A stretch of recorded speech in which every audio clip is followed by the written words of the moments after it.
Yashodanandana Braja Janaranjana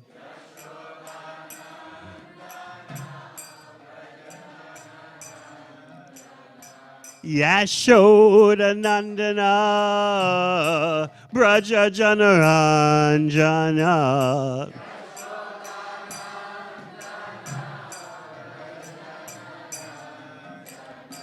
Yamuna Tira Vanachari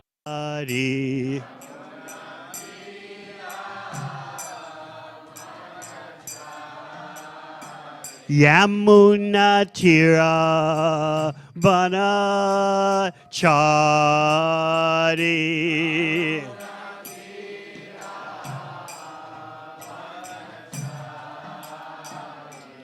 Jaya Radha Madhava Kunja Bihari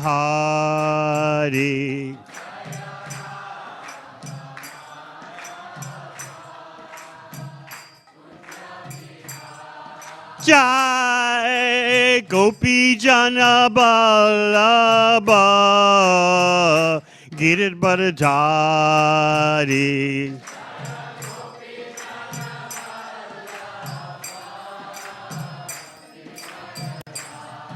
Jai Gopi Jana Ballabha Girit Bharadari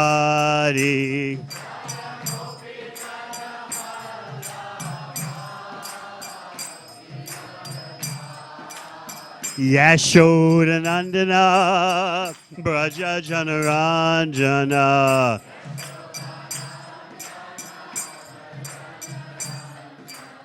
Yamuna Tira Vanachari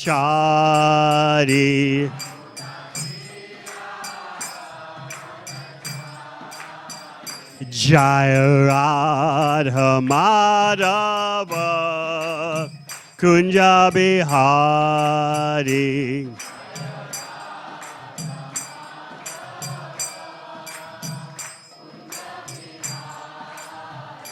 Hare Krishna, Hare Krishna, Krishna Krishna, Hare Hare, Hare Rama, Hare Rama, Rama Rama, Hare Hare.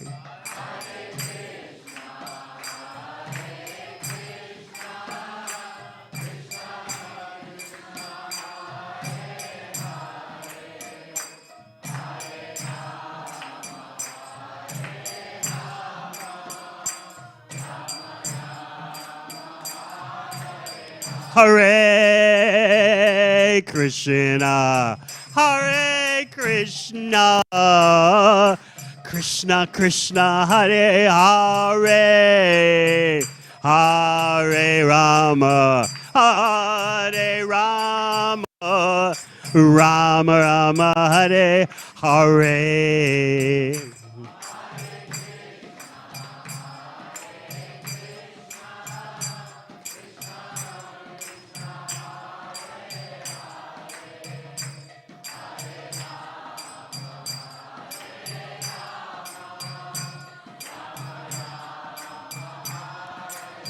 Hare Krishna, Hare Krishna, Krishna Krishna, Hare Hare, Hare Rama, Hare Rama, Rama Rama, Hare Hare.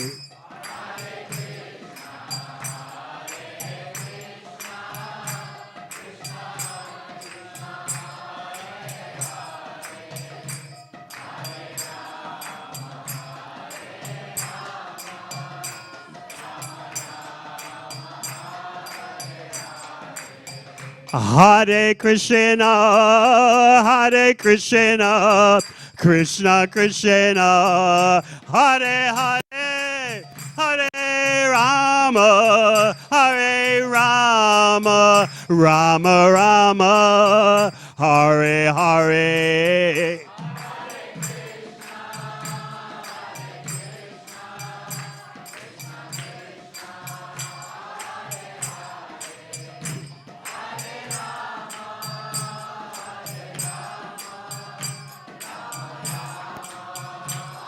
Hare Krishna, Hare Krishna, Krishna Krishna, Hare Hare, Hare Rama, Hare Rama, Rama Rama, Hare Hare.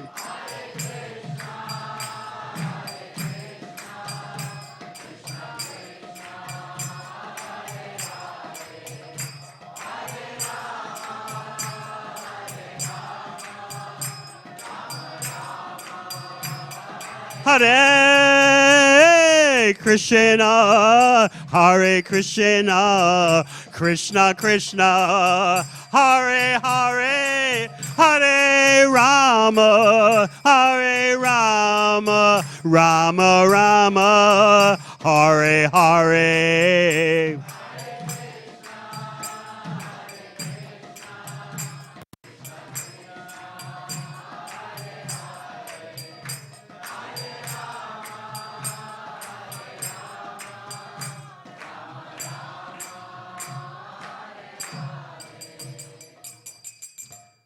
Jai Vishwam Sabharaj Kachaya.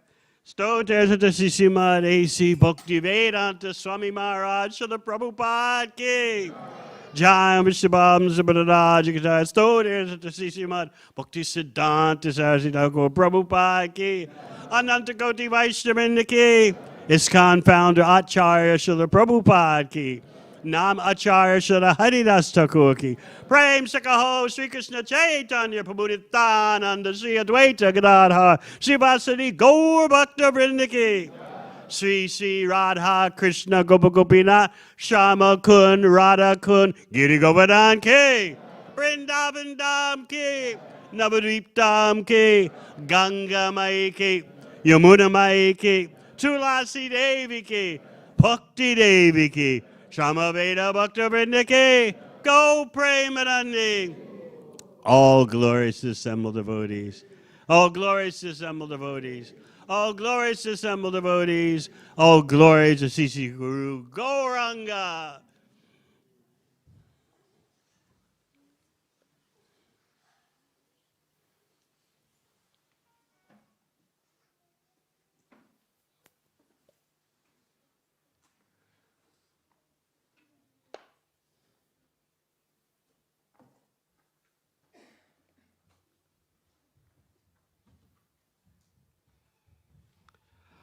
Om Namo Bhagavate Vasudevaya.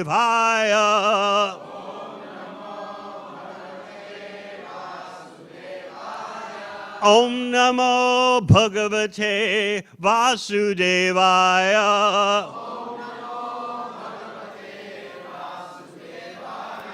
Om Namo Bhagavate Vasudevaya.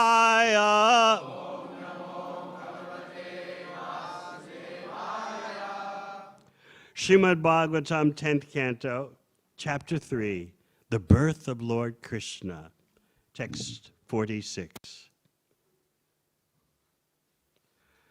Shri Shuka Vacha Ityukva Siddharish Tushnim Bhagavan Atma Mayaya Patro Sampashyato Sadhyo Babhuva Prakrita Shishu Ityukva Siddharish Tushnim Bhagavan Atma Mayaya Patro Sampashyato Sadhyo Babhuva Prakrita Shishu Ityuktva Siddharish Tushnim Bhagavan Atma Mayaya Patro Sampashyato Sadhyo Babhuva Prakrita Shishu.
Vaishnavis.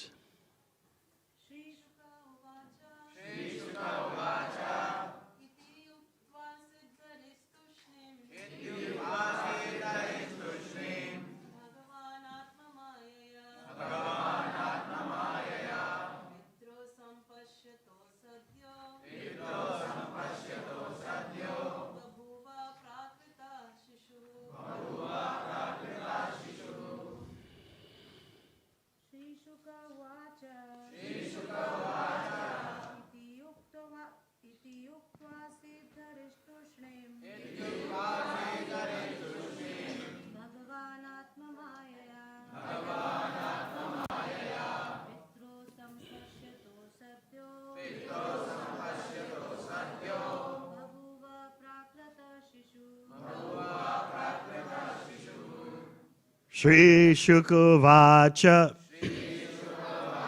Shri Shukadeva Goswami said, Iti uktva, after instructing in this way, Asit, remained, Hare, the Supreme Personality of Godhead, Tushnim, silent, Bhagavan, Lord Vishnu, the Supreme Personality of Godhead, Atma Maya, by acting in his own spiritual energy, Petro Sampashyato, while his father and mother were factually seeing him. Sajja, immediately. Babuva, he became. Prakrita, like an ordinary human being. Shashu, a child. Translation.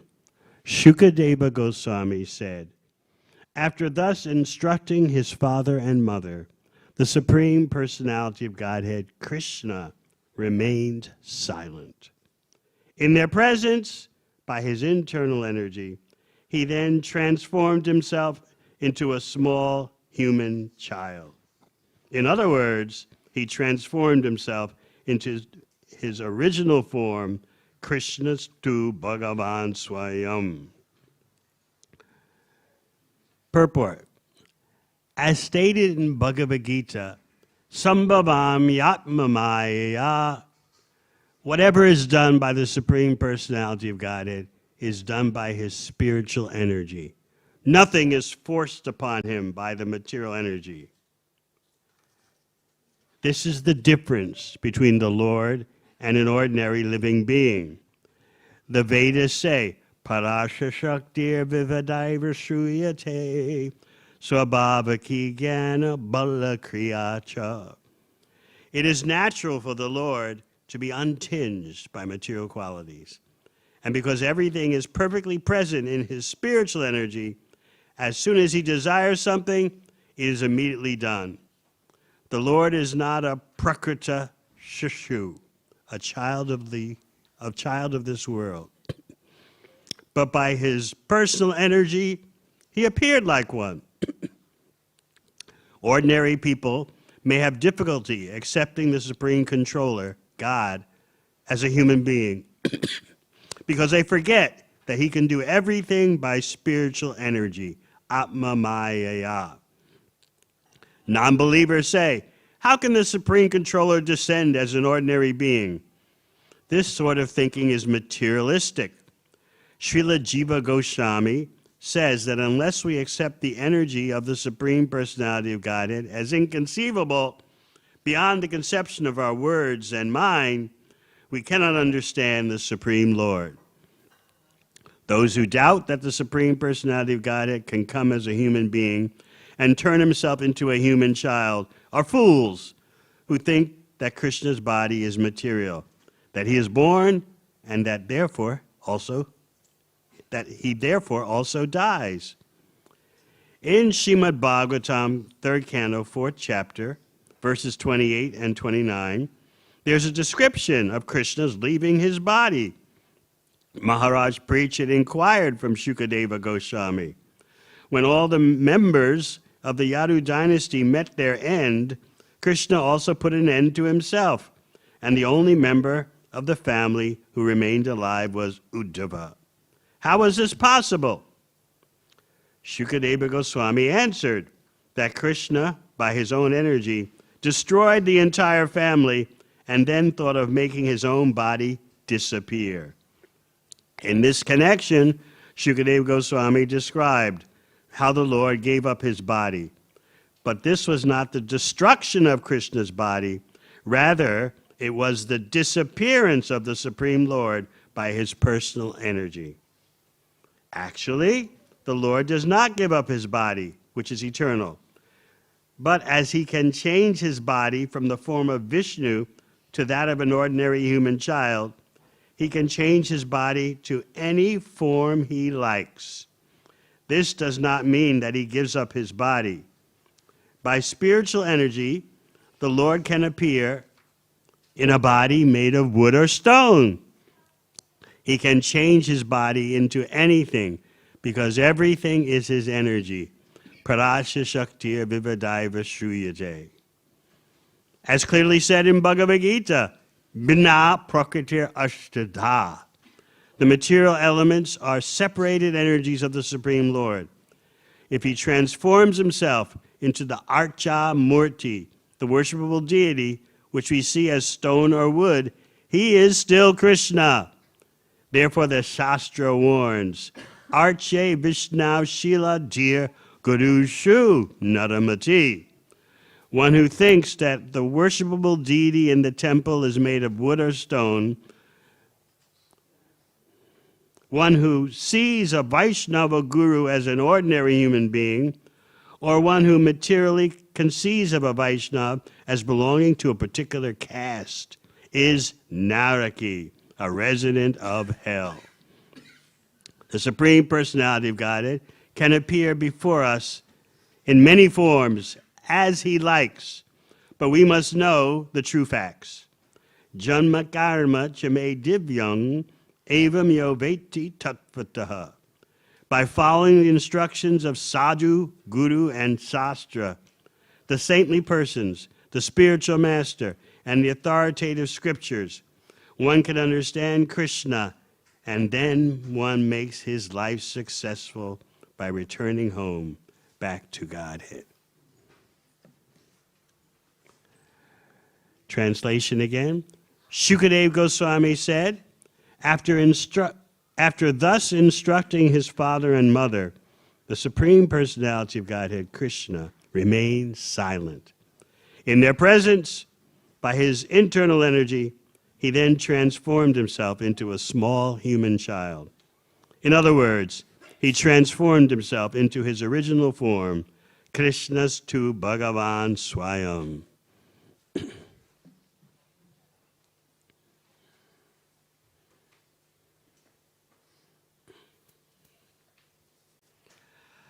Om Agana Timidandasya Gananjana Shalakaya Chakshurun Militang Yena Tasmai Shri Gurave Namaha. Jai Sri Krishna Caitanya Prabhu Nityananda Shri Advaita Gadadhar Sivasati Gaura Bhaktivedanta. Hare Krishna, Krishna Krishna, Hare Hare, Hare Rama, Rama Rama, Hare Hare. In one purport in this chapter, Srila Prabhupada explains there are three important entities, factors that do not belong to the material world. And if you can understand that, if you can understand the truth about those three components, then you're no longer a candidate to repeat material existence, birth after birth. What are those three components or categories? The Bhakta, the devotee, Bhagavan, the Supreme Personality of Godhead, and Bhakti, devotional service. Those three items do not belong to the material world. So in one sense, the whole Krishna conscious society is a quiet, sometimes loud, and always very firm advocate that Krishna has no material body, that Krishna is not fictitious, that Krishna is not mythological. The Battle of Kurukshetra existed. It is not a metaphor. So much of our attempt to clarify who is Krishna is summarized by Krishna himself in Bhagavad Gita. Abhijanati mam mudha. Fools think that I am an ordinary human being. They don't know Mama Bhuta Maheshwaram. They don't know my supreme dominion over everything. Here you see Krishna appearing at birth as a four-handed baby, fully decorated. Jewels, hair, clothes. Carrying in the four hands the conch, disc, club, and lotus. What child is born like that?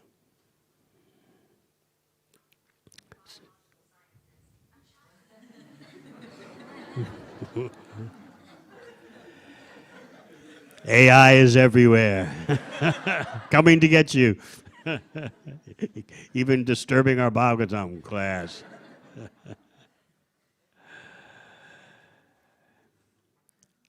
Krishna in Bhagavad Gita explains that unintelligent persons think first he was impersonal, then he became personal. What you have in Bhagavad Gita, which we stress because of Lord Chaitanya's order, Yade deko tade koho Krishna upadesh, ama agya guru hoya taro idesh. Wherever you go, whomever you meet, teach Krishna tattva. So Srila Prabhupada explains that Lord Chaitanya is especially stressing Bhagavad Gita because Bhagavad Gita clarifies all the misunderstandings about Krishna. Krishna is explaining himself. You could say, in a certain way, Krishna is complaining. They think this about me. They think that about me. They don't understand. You know what it's like to be misunderstood, especially by someone dear to you, in your own family or a lifelong friend, and they misunderstand you. You feel very bad. What to speak of if people who don't know you entertain all kinds of speculations about you. You feel very disturbed. Krishna is a person, and he's standing up for himself in Bhagavad Gita. You may think this, you may think that, but here are the facts. And who can be more of an authority on Krishna than Krishna himself?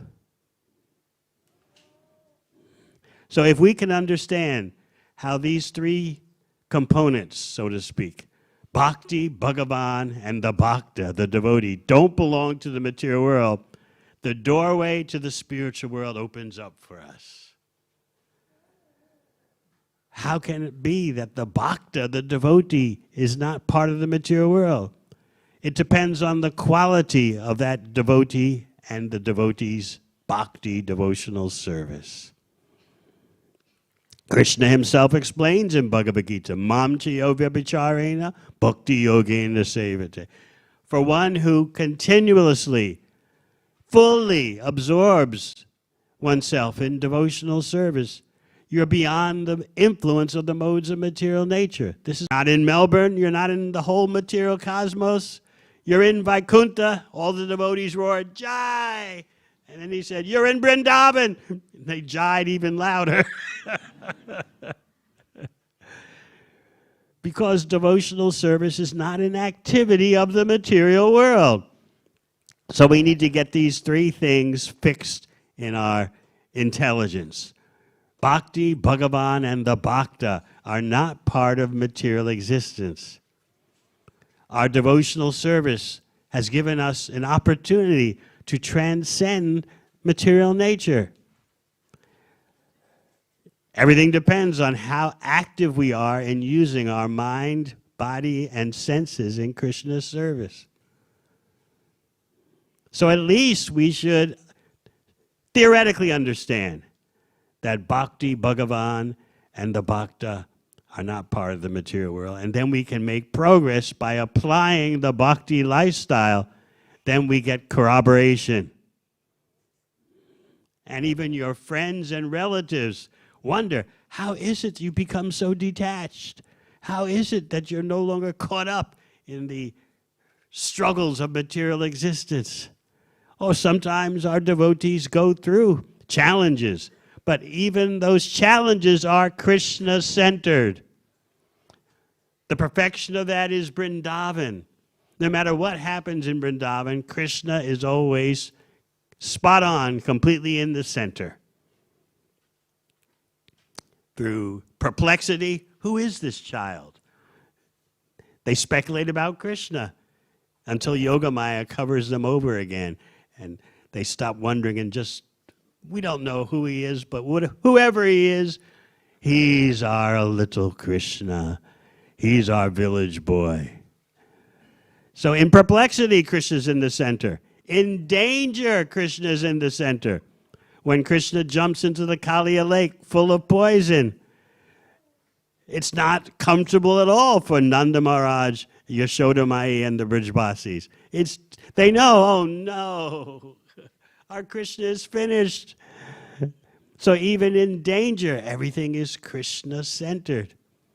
In friendship, in sports, in love, in parental affairs, Krishna is always in the center. And as long as we keep Krishna in the center of our life, as long as we keep Krishna in the center of our activities, we are no longer candidates for repeating material existence. Of course, a real devotee thinks Krishna can take me wherever he wants for his service. The status of devotional service is beyond liberation. So a real devotee does not aspire for liberation. As Lord Caitanya himself demonstrates, Mama Janmani Janmani Ishvare Bhavatam Bhakti Hoita Kitve. Birth after birth, I don't mind, as long as I've got service. Where is the service? That is the attitude of the spiritual world. Where is Krishna's pleasure? How to act for Krishna's pleasure? Where is the service? And in executing devotional service, as the 18th chapter of Bhagavad Gita says, you're always trying to be conscious. I'm doing this as an offering to Krishna. How to do it better and better.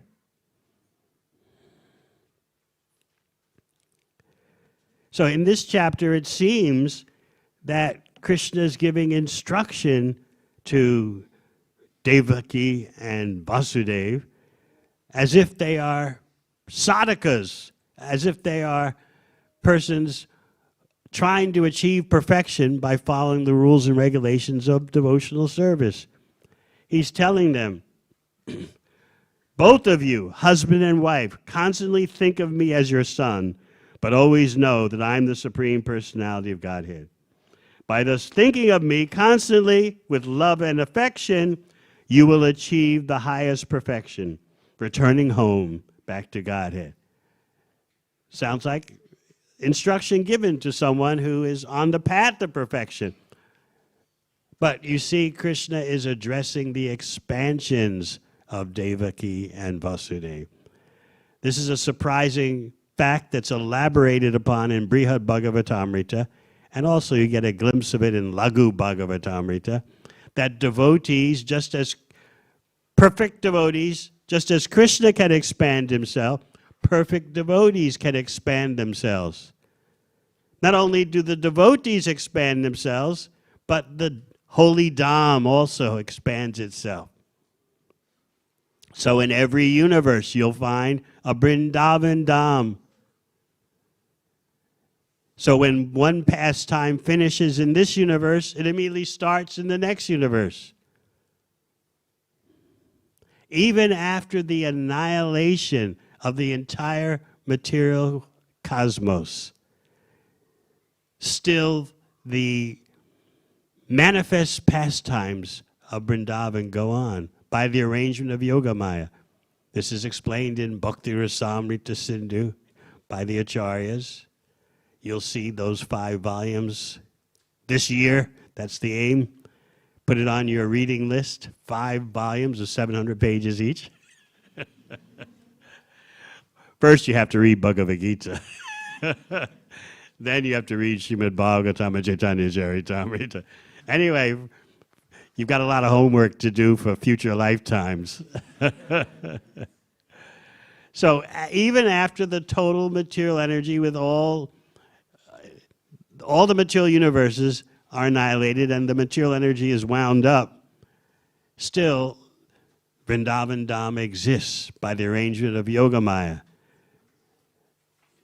Now you might wonder, how is it that if Krishna's pastimes, his manifest pastimes are eternal, how is it that the same Nanda Maharaj and Yashoda Mai and Vasudeva and Devaki, what do? They're in this universe.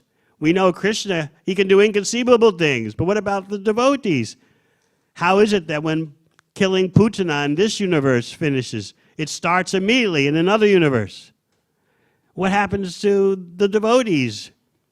How can Yashoda Mai and Nanda Maharaj and Vasudeva and Devaki be present in all these places? They can, because perfect devotees can expand themselves, just as Krishna can expand himself. But there's a very important point. The devotees don't know it. Because that'll ruin the sweetness. They don't know. I've expanded into another universe. Krishna doesn't want them to know that. He wants them to think they're ordinary persons who are just 24/7 totally absorbed in Krishna. Ordinary persons in that they're village people. That's why when Uddhava is departing from Vrindavan after delivering the message from Krishna, Nanda Maharaj and the men of Vrindavan surround Uddhava and they say, please bless us that wherever we wander by the dictates of the material energy, will always be Krishna focused. They have no material existence, but in order to make Krishna's pastimes, his Nara Leela, sweeter, they have no conception that we're actually Nitya Siddhas. We're actually eternally liberated. No, they just depend on Krishna for everything. This is how great it is to be a devotee. In the highest stage of perfection, these residents of Vrindavan in Krishna's manifest Leela don't understand that they have expanded into other universes. Just like here you see, Vasudeva and Devaki have expansions. And Krishna, in this chapter, is reminding them. There was Prishni and Sutapa. There was Kashyapa and Aditi. And now you are Vasudeva and Devaki. You've been my parents before. But this Prishni and Sutapa and Aditi and Kashyapa, they're expansions of the original inhabitants of Goloka, Devaki and Vasudeva. So therefore, Krishna's addressing when he says, I've given you instruction, think of me as your son, and always know I'm the Supreme Personality of Godhead. In this way, you'll achieve the highest perfection. He's instructing the expansions of the eternally perfect Vasudeva and Devaki. I hope it's not confusing for you. But you understand that just as Krishna can expand himself, perfect devotees, residents of the spiritual world, can expand themselves. Just like Lakshmi, the supreme goddess of fortune, in Vaikuntha, you get confused because sometimes you hear she's chanchala, flickering. That description refers to Lakshmi, who has an expansion in the material world. And indeed, she's very fickle. Money is here today, gone tomorrow. Investment properties are booming today, crashing tomorrow. Housing prices are up, housing prices are down. That's because Lakshmi, the personality who supervises wealth in the material world, is chanchala indeed, so flickering. But the Lakshmi in Vaikuntha doesn't flicker in her service to Lord Narayan. So in this way, we can understand Bhagavan is not part of the material world, nor is the bhakta in the perfect state. And the whole process of devotional service actually has nothing to do with the material energy. Although with our contaminations, we can bring material imprints to bhakti. And that's generally what goes on in the beginning stages. We want Krishna to fulfill our material desires. We want to do what we want as an offering to Krishna. But gradually, as we become purified by executing devotional service, we become more and more concerned. What does Krishna want? What's the best thing I can do for Krishna? In the beginning, it's, what is Krishna going to do for me? Right? I remember as a brand new bhakta, New York temple in early 1973. I was a typical Ivy League New Yorker, always concerned, what's the best program for me? How do I continue to get the best? Born in the best city, went to the best school, now I'm coming to Bhakti, how can I get the best for me? Yes, it's ridiculous, but we have to start somewhere in our devotional service. So before I moved into the temple, I had already read twice all of Prabhupada's books that were available. You know the story. I didn't want anything to do with devotees, but I loved the books. So I had read Nectar Devotion twice, and there was a prayer that I adopted as my mantra. My Lord, those who engage in your service are first-class experts in self-interest. Yes, that's it. That's it. First-class experts in self-interest. That's what I want to be. I wasn't thinking Krishna is the self of the self. But it's true. Even if you have a material understanding of devotional service and who you are, engage in Krishna's service, and you'll become purified. So even though in the beginning we have so many misconceptions about Krishna, devotional service, and devotees, gradually we become illuminated and we can see the facts that in their pure state, Krishna, of course, has nothing to do with the material world. Bhakti, in its pure state, has nothing to do with the material world. And the bhakta, the perfect bhakta, has nothing to do with the material world. But we have to look at ourselves in terms of understanding Bhagavan.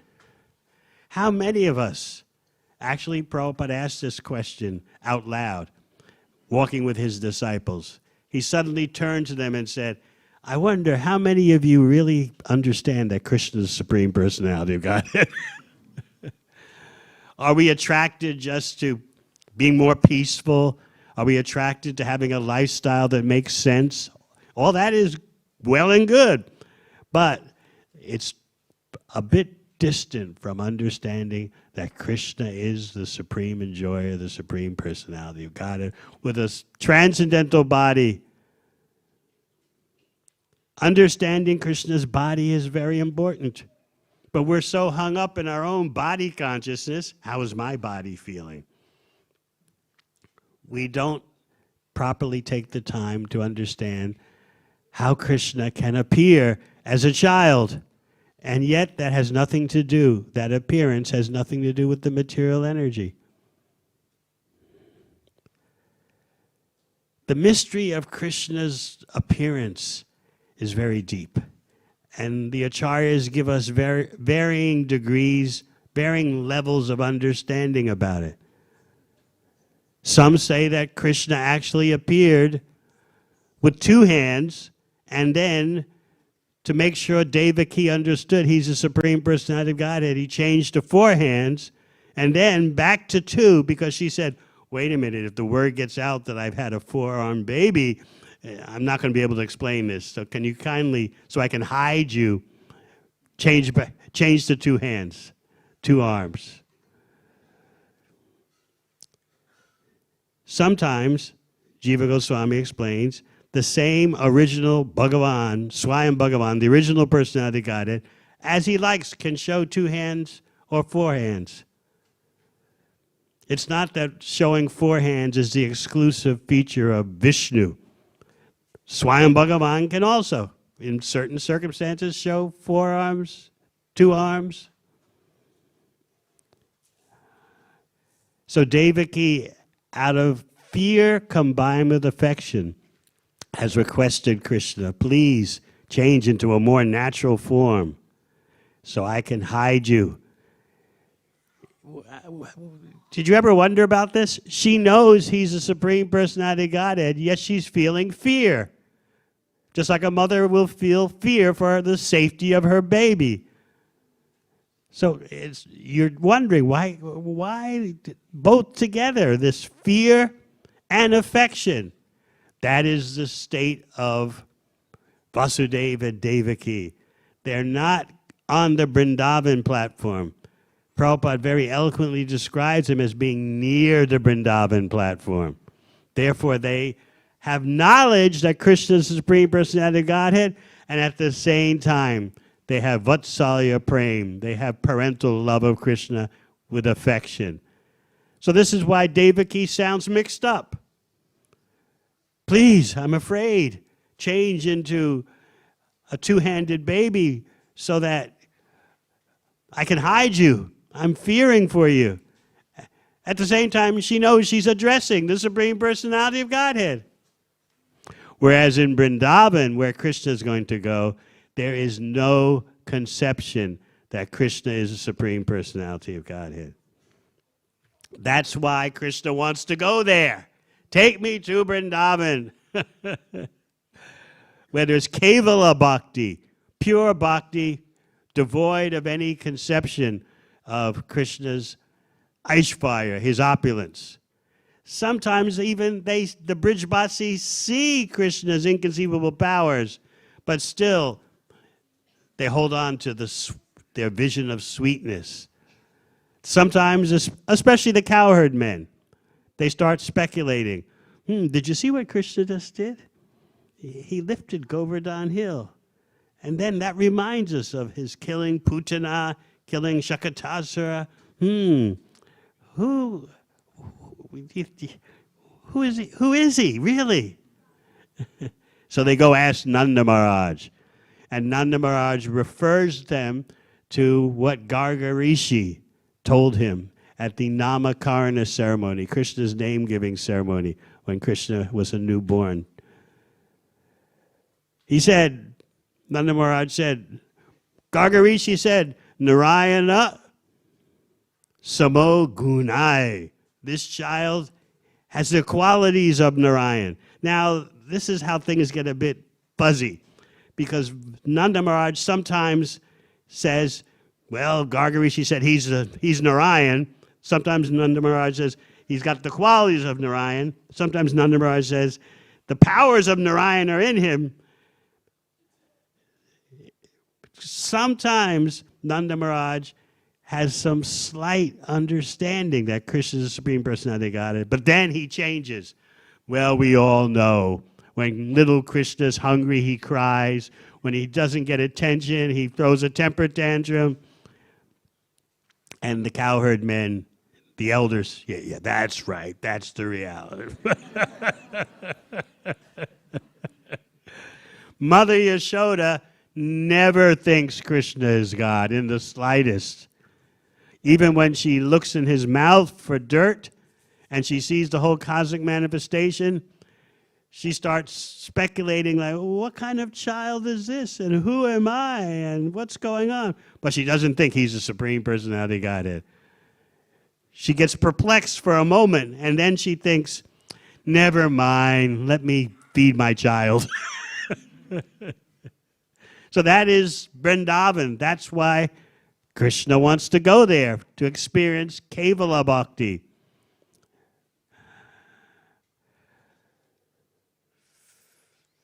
What about the cowherd boys? They're convinced. He's our friend. We wrestle, we compete, we dance, we sing, we play. But did you see? He just killed a demon. What do you think? He must be a devata, a demigod. But you know what that means? We're devatas also, because we're all equal. Krishna's one of our mates. If he's a devata, we're devatas too. That's how the cowherd boys speculate. Whereas in the case of Vasudeva and Devaki, they're matura devotees. And so they have knowledge of Krishna's opulence, at the same time they have affection. Just like after Krishna killed Kamsa,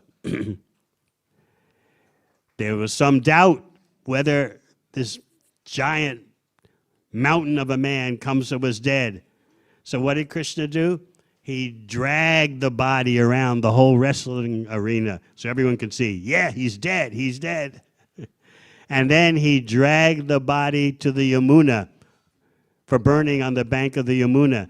And Kamsa's body was so huge that as Krishna dragged his body to the bank of the Yamuna, a canal with water flowing was created, because the body was so big and so weighty that dragging it dug a canal to the Yamuna. So then Krishna arranges for the funeral ceremony of Kamsa. And he has the nerve to take charge of the funeral ceremony and console the widows of Kamsa. Remember, Krishna killed their husband. Now he's consoling the widows. Only Krishna can pull these kind of things off. Can you imagine some home invader or murderer kills someone in your family, and then the murderer says, "Let me arrange the funeral ceremony." Only Krishna can do this. So Vasudeva and Devaki heard about this. Krishna, as soon as he finished dealing with Kamsa, went to release Vasudeva and Devaki from their chains, from the prison. Somehow that they knew directly what was going on. And so when Krishna came before them, they were totally overwhelmed with awe. Oh, he's the Supreme Personality of Godhead. He's just done an inconceivable thing, killing the wrestlers and killing Kamsa. But Krishna he didn't want that from them. He wanted their pure love. So he's approaching them, and they're not embracing him. They're not putting him on their lap. And that's what Krishna wants. He wants their Vatsalya Prem. So with the aid of Krishna's Yogamaya potency, Krishna starts to cover them over. Oh Amba, oh Pita, oh Mother, oh Father. He starts speaking like that. You couldn't enjoy Balaram and I and my childhood pastimes. Normally, parents relish having children, especially because of the child pastimes. But you couldn't do that because we left, as soon as we were born, I left Mathura for Vrindavan. We failed. Balaram and I have failed to respect and take care of our parents. What will be our destination? But we had to take care of Kamsa. We were afraid of him. This is Krishna telling his Vasudeva and Devaki, there was fear of Kamsa. Obviously, how could he be afraid of Kamsa? He had just easily finished off Kamsa. But in order to pull on their heartstrings, as we say, in order to pull on their heartstrings, oh Mother, oh Father, we grew up out of fear of Kamsa. We couldn't be with you. We had to be hidden away in Vrindavan. But who can ever repay the debt to the parents? He goes on and on like that. And working with Yogamaya, Vasudeva and Devaki start to succumb to Krishna's presentation, and they snap out of their awe and reverence, and they start feeling affection as toward Krishna as their son, and they even take Krishna on their lap and can you imagine? They just saw Krishna kill Kamsa, but they're treating Krishna like their child. They put him on their lap. So in this way, the affairs in Vrindavan and Mathura go on. Mathura is in between Braj and Dwarka. So you have the Mathura devotees like Vasudeva and Devaki. They have knowledge, as we said. They have knowledge of Krishna's opulence. At the same time, there's feelings of parental love. Whereas Nanda Maharaj and Yashoda Mai, they're pure Brijbasis.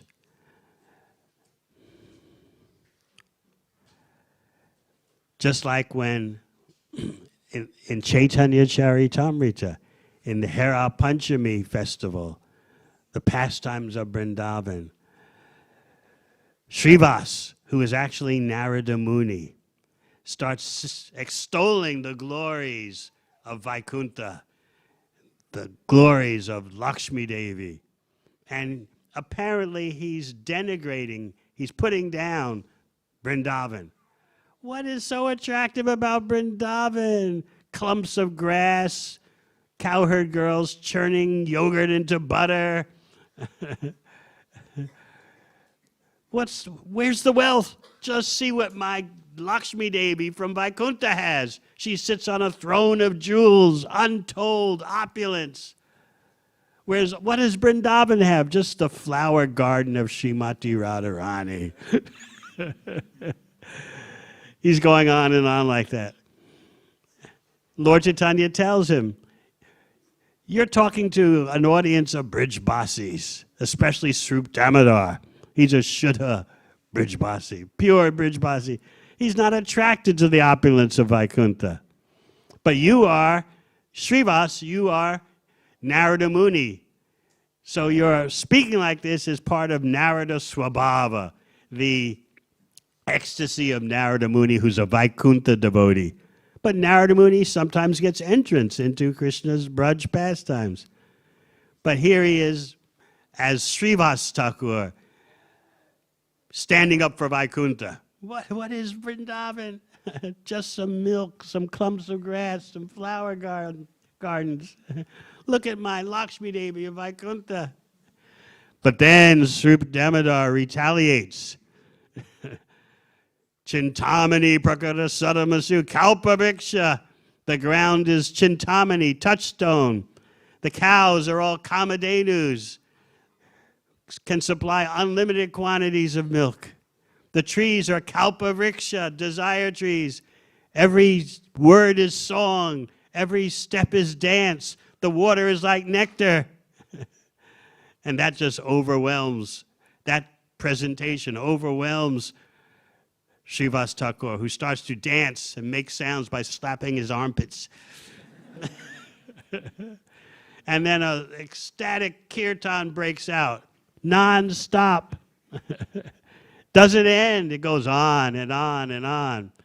Finally, Nityananda has to intervene and end the kirtan because the devotees are apparently tired. But their tiredness, they're not ordinary entities. Their tiredness means, let's switch to another pastime. Let's switch to another way of hearing and chanting about Krishna. But before they stop the kirtan, in the middle of the kirtan, Lord Chaitanya appears as Srimati Radharani. And Nityananda is watching from a respectful distance because they don't mix such intimacies in their respective individual leelas. So again, remember that a pure bhakta, a perfect bhakta, can expand into other devotees. This is explained more in Brihad Bhagavatamrita, as we said, and Laghu Bhagavatamrita. What happens is when the original Vasudeva and Devaki, or Nanda and Yashoda, appear in Krishna's pastimes in the material world, their expansions merge into them. And then when the manifest Leela of Krishna ends in this universe, the originals go back to their place in Goloka Vrindavan, and the expansions go back to the heavenly planets or Vaikuntha, because some expansions of these devotees, these original residents of Goloka, some expansions are in Vaikuntha and some are in the heavenly planets.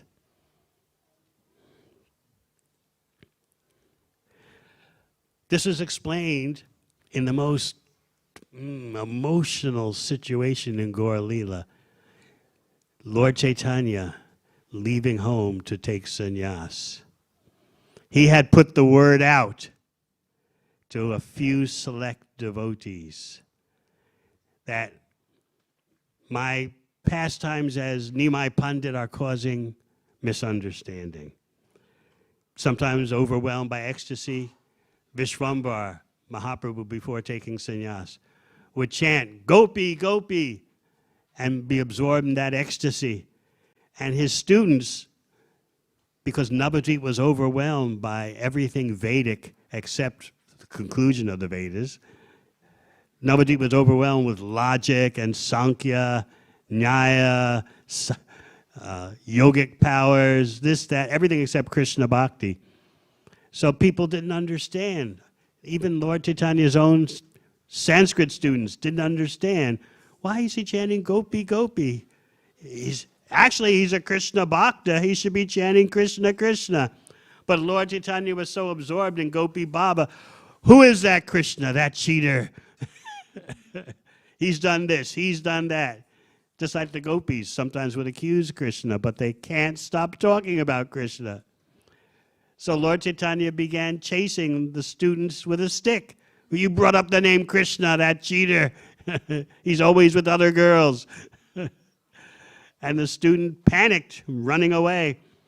And the student gathered other students and told them, "How can Nimai Pandit treat us like this? We are caste brahmanas. We are the pure of the purest. Who does he think he is?"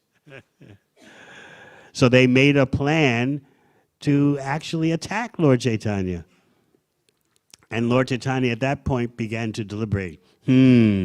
What is the purpose of my appearance in this world? It's not to get people to make offenses. It's to deliver them from material existence. But they're misunderstanding me. I know what I'll do to get them to respect me even unconsciously. I'll take sannyas. Because at that time in the world, a sannyasi, automatically people would, "Please come to my home, please take this, take that." They would respect a sannyasi just by seeing the sight of one.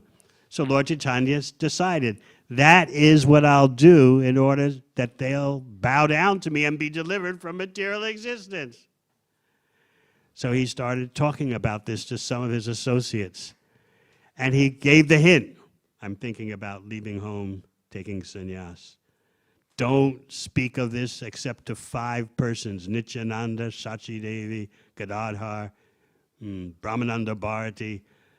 Don't speak about it. Somehow the word spread, of course, even though there was no social media. The word spread, and his associates became very morose, to say the least.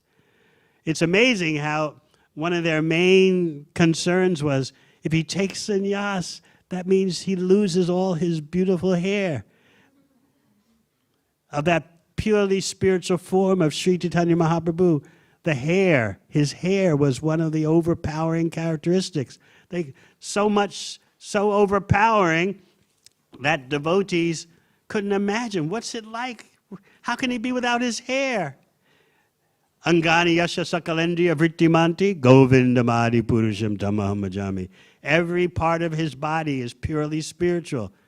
So the devotees couldn't conceive of how life could go on when Vishwambara loses all his hair and shaves his head. So they're thinking about this reality, this outcome, and other such outcomes. And they're not eating, they're not drinking water, they're becoming so downcast that Lord Caitanya notices, what to do. And he calls them together and begins to explain that we actually can never be separated. You all are my eternal associates, appearance after appearance of mine. Whenever I appear, you're there with me. We'll never be separated. And he said, I have 2 more avatars of me to appear. Number 1, as the holy name, and number 2, as the deity. In my form as the holy name, in my form as the deity, we'll always be together even more. In other words, why are you lamenting? We can never be separated, lifetime after lifetime. But then there's Mother Sachi. Remember, her husband, Jagannath Mishra, had left this, he had passed on. Her eldest son, Vishwarup, had left and taken sannyas. And so you can imagine what a mother, even materially you can understand what a mother is feeling like. Nimai is her only all in all. And now she's hearing that he wants to take sannyas. Oh. She stops eating. She becomes very pale and her transcendental body becomes very thin. She approached Lord Caitanya when he was in a quiet space, you might say. And she pleads with him. You are Dharma personified. You always stand up for Dharma. Is it Dharma that you leave your mother when she has no one? She's very intense. What kind of Dharma is that? Your mission is to reestablish Dharma. And now you're leaving home, leaving your mother with no one? And then she begins to plead. Your lotus eyes, your moon-like face, your teeth like pearls, your lips so red, the soles of your feet so reddish. And I don't need any lights in my home because your body illuminates my whole house. And now you want to go. How can I live? Lord Caitanya was just, with his head down, is just quietly listening to all that. So then sometime later, he invited his mother to a quiet place and began to explain. We are always together. Don't you remember? Let me explain to you. You were Prishni, and your husband was Sutapa. I was your son. You in the heavenly planets were Aditi, married to Kashyapa, and I was your son, Vamana. You were Devahuti, and your husband was Gardama Muni. I was Kapila Dev. Don't you remember? You were Kaushalya, and I was Ram. And now, or also you were Devaki in the prison cell of Kamsa, and I was your child. How can we ever be separated? But again, there are 2 more ways that we'll be together. I will be the deity form, and you as Mother Earth, from which the deity comes from, clay, brass, so on, wood, so on. You'll be my mother. Secondly, I am the holy name, because there's no difference between Krishna's name, form, qualities, and pastimes. I am the holy name, and you are my mother as the tongue. So wherever there are tongues vibrating the holy name of Krishna, you're there along with me as Namarupa. I'm there as the holy name. You're there as my mother. Wherever there are deities of Lord Caitanya, made of, apparently wood, stone, or earth. You are Mother Earth, so you are my mother in that way. So in this way, she was pacified. After Lord Chaitanya reminded her, we've been together, appearance of mine after appearance of mine. How did Lord Chaitanya leave home? He left in the Brahma Muhurta hour at the end of the night. And his mother came to see the painful sight at her door as Lord Chaitanya is preparing to leave. She had pleaded with him before, you don't have to take sannyas. Make kirtan at home programs. Bhaktivedanta. You don't have to take sannyas. Make programs at home, kirtan with Advaita-Acharya, Srivas. Invite your intimate companion, Nityananda. Invite your friends, Gadadhar. Stay at home, have home programs. But Lord Chaitanya is the independent Supreme Personality of Godhead. So in a most emotional scene, he departed at the end of the night.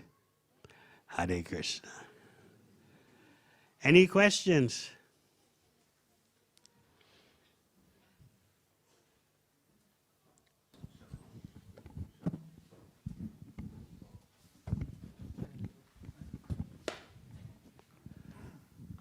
Hare Krishna. Thanks for a nice class, Maharaj. We are grateful your health allows you to be here.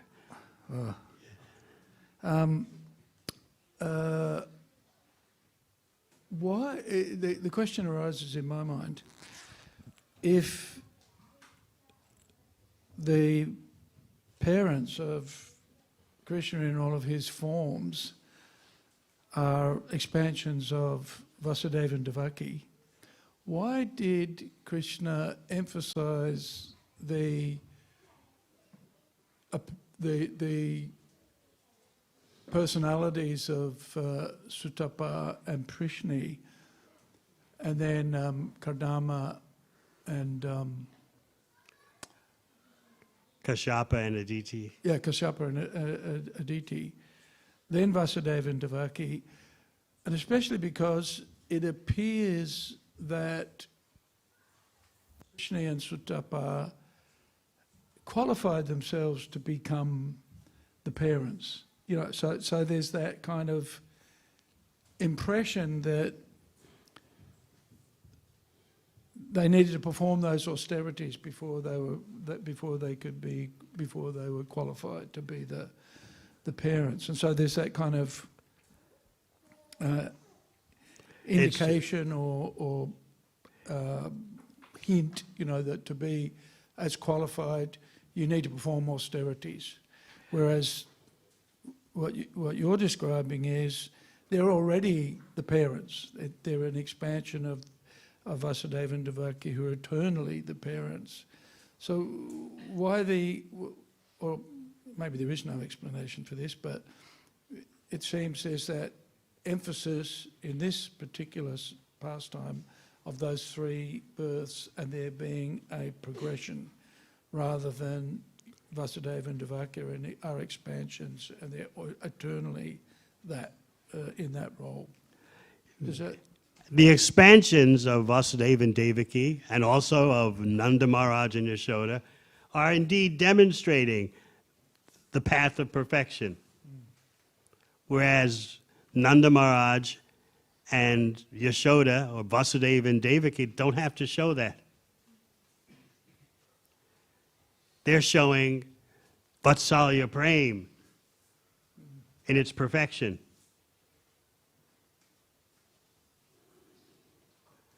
But their expansions, some of the expansions are residents of the heavenly planets. Some are residents of Vaikuntha. They demonstrate the need for practicing sadhana to achieve a particular goal. But you never hear about Yashoda Mai herself doing that. Although when Krishna is saved from some danger, she thinks it's all because of Nanda Maharaj and I worshiping the Brahmanas and doing puja.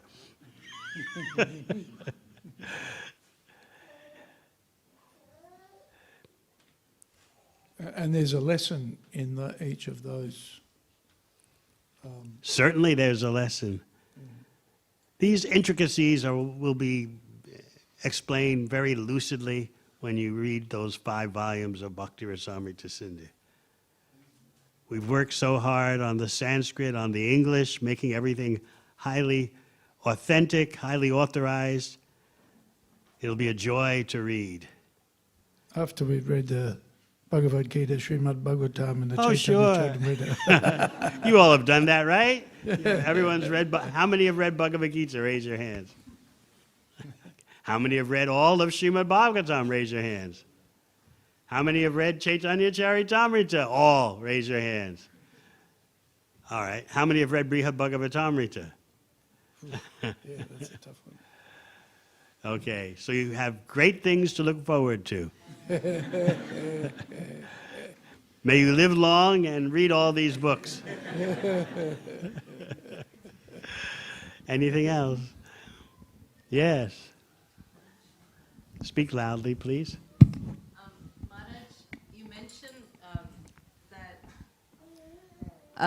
when devotees, they face challenges, they always keep Krishna in the center. That's Vrindavan. Vrindavan has challenges. What do you think it's like watching Krishna in the Kaliya, in the grip of the Kaliya serpent?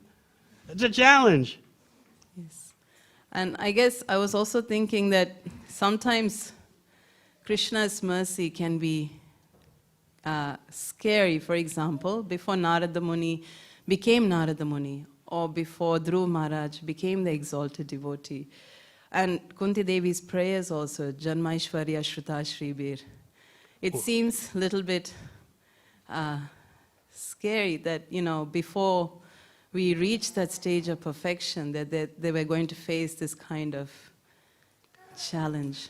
But as you read in the history of Bali Maharaj in the 8th canto, Krishna never tests you without giving you the strength to pass the test.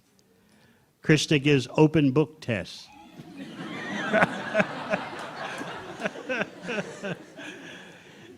Just like Bali Maharaj, such a severe challenge he went through.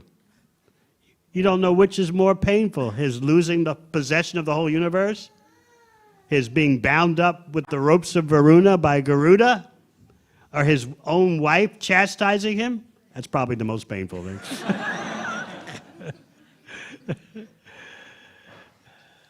Yet he had the strength to pass the test. Krishna wanted to demonstrate the tolerance and purity of his devotee. So that Krishna is not unfair, but we always think like that. Oh, why did Krishna do this to me? I'll never make it through this situation. I can't handle it. You have your resources. You have the Shastra. You have the association of devotees. You have the holy name. Those challenges push us to take more shelter of our transcendental resources. That's why Kunti Devi said, let the miseries happen again and again, because we think of you more. And that's the victory. It takes some deep thought and contemplation to bring ourselves to be compatible with that conclusion. So we don't expect young devotees to go around saying, let the miseries happen again and again. We don't expect that. But that is the level of pure bhakti. That was Bali Maharaj. Take it all. He told ISKCON, if this young Brahmana boy is Vishnu, let him take everything. This is a challenge. To possess the whole universe? To occupy the throne of Indra and then lose it in a second? But Bali Maharaj had the strength from the Supreme Personality of Godhead to pass the test and make such an example of the 9th item of devotional service, surrendering everything. So we have to think about these things, and gradually our heart's aspiration develops. Just as Lord Caitanya advised us, you may handle me roughly by your embrace. Apparently. The embrace is not rough, but it definitely can seem that way. But if we take shelter of the holy name, then we're successful. That's the victory. And there'll be a time in every devotee's life where you need the victory of the holy name as your personal experience. Something dreadful happens to you, some great misunderstanding, family problem, health crisis. And if you take more shelter of the holy name, you are victorious. So every devotee needs that experience. And then you can truly say, Param Vijayate Sri Krishna Sankirtanam. Thank you, Maharaj. Yes. Hare Thank you for your nice question. Thank you, Maharaj, for the wonderful class. Maharaj, you mentioned that we should completely depend on Lord Krishna like the Vrajavasis. They completely depend on Krishna for everything. So, Maharaj, where do we draw the line? Maybe you're a Vaikuntha devotee. So, as devotees, where do we draw the line between our personal effort and Krishna's mercy, like depending on Krishna? Because at schools we're taught to be ambitious. So, the principle of Be ambitious for Krishna's service and Krishna's pleasure. And then because you have a material body in the material world, you have to take care of it in the best way. So I always tell devotees, if you're going to school, actually go to school. Do it properly. Otherwise, why waste your time? I can't tell anyone, don't go to school.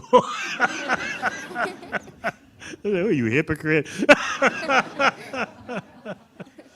But if you're going to school, do it nicely. Don't ruin your spiritual life over it. But don't waste time neglecting your studies, because that's necessary for supporting your existence as best you can in this calamitous world. Unless you plan on being a brahmachari. I don't think so. But our brahmacharis also study. They learn it in the Shastra. So again, be ambitious about serving Krishna and nicely do your material chores. That's what Lord Caitanya told Raghunath Das Goswami. What was Raghunath Das Goswami always trying to do? Run away from home to be with Mahaprabhu. Who could fault that, right? If you had a chance, you'd certainly run away from home to join Lord Caitanya in Jagannath Puri. But Lord Caitanya told him, stop acting like a crazy man. Just bide your time. Be cool. Do all your household duties and help your father with his business in such a way that no one suspects. But in your heart of hearts, always be thinking of Radha and Krishna. So that's what Raghunath Das did. And after a while, the opportunity came where he could leave home and get away with it. So there's a time for everything.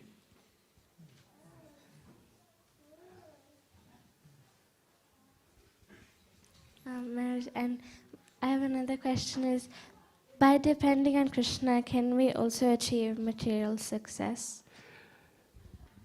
Krishna can give you material opulence and he can take it away. Yes. Look what Bali Maharaj got. He was not making a deal with Krishna by saying, take 3 steps. He told Vamanadev, yes, take your 3 steps. And he wasn't thinking, I'm going to get something back from this. This is going to be big. Big payout. He wasn't thinking that. He was doing this out of love. Śrīmad couldn't understand that. Bali, what are you doing? You're going to lose the whole universe. But Bali wasn't thinking that I give away 3 steps of land, and those 3 steps, well, okay, they could cover the whole universe, but what am I going to get back? I'll get even more back. He wasn't thinking that. He was acting out of pure love. So he wasn't calculating. Neither was Prahlad Maharaj. But the Supreme Lord gave them so much opulence to demonstrate how to live in perfection with opulence, how to live in devotional perfection with opulence. Finally, What about Sudama Vipra? His problem was he was too attached slightly to being renounced. And how did Krishna handle him? You're so renounced, you want nothing, you want to live so poverty-stricken, you're attached to that. Take the opulence of Indra. Now that's the kind of bhakti we like, right? Yes, yes. When is Krishna going to treat me that way? But Krishna knows how to handle every devotee so that your love for him increases. And that's the goal of life, love of Krishna. That's the perfection of Vrindavan. No matter what happens, no matter who someone is, everything is about love for Krishna. And Krishna wants to come under the control of such devotees. He's wondering, who's going to chase me with a stick? I want to be chased with a stick. Where's Mother Yashoda? I want her to conquer me with her love. Who's going to chase me with a stick? Everyone's offering me prayers of glorification and praise. Who's going to chase me with a stick and try to tie me up? And then, about the gopis, Krishna's wondering, I want to be refused by Srimati Radharani. I want to experience that when her maidservants block my path to her by saying, nope, she doesn't want to see you, cheater. Who's going to do that? When am I going to be refused? He wants to undergo that experience of being denied access to the presence of Srimati Radharani because all her girlfriends are blocking the path. No, you did her wrong. You cheated. You didn't treat her properly. We're not letting you see her. He wants to experience that. That's how Krishna is Om Purnam, perfect and complete. Hare Krishna. Thank you very much.